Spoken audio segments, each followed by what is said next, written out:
देखिए, सबसे पहले तो लापता, भाग गए, भगोड़े हैं, इस प्रकार की भाषा भारत की सार्वजनिक जीवन में और संसदीय जीवन में अभी अभी सुनाई पड़ती है। जब से संसद सत्र शुरू हुआ तब से लगातार मैं संसद में आता हूं, मेरी चैम्बर में बैठा हूं। चूंकि संसद भवन के अंदर विपक्ष संसद को चलने ही नहीं दे रहा है, दोनों गृहों में, तो कोई जाकर क्या करेगा?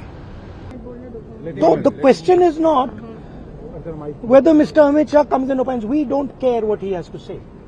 Okay. First of all, the most important thing to understand is 20 दिन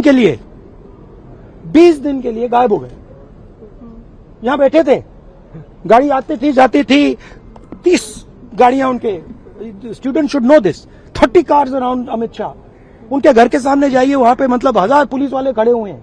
जहां तक चर्चा का सवाल है, सरकार की ओर से किरण रिजिजू जी ने, जो हमारे पार्लियामेंट्री अफेयर्स मिनिस्टर है, उन्होंने बहुत स्पष्ट कर दिया है कि जो नीट आंदोलन के छात्र प्रदर्शन पर सभी प्रकार की चर्चा करने के लिए सरकार तैयार है और चर्चा के लिए समय सुनिश्चित किया जाए और विपक्ष तैयार हो जाए।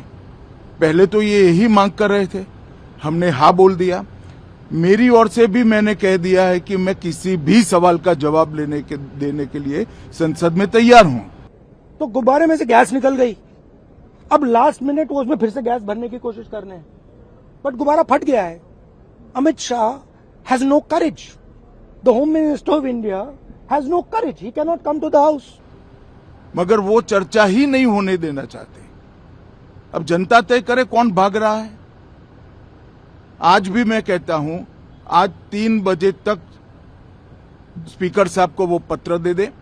3 बजे से लेकर कल 3 बजे तक सभी प्रकार की चर्चा के लिए हम तैयार हैं। मैं सदन में ही बैठूंगा, सबको सुनूंगा और सब चीजों का जवाब दूंगा। सरकार के पास छुपाने के लिए कुछ नहीं है। Who gave the order to beat the students with lathis, with nails? Who gave that order? That order was implemented by the Home Ministry. Delhi Police and RAC are both Home Ministry systems. Did Mr. Amit Shah give this order to shoot our children, or did he not?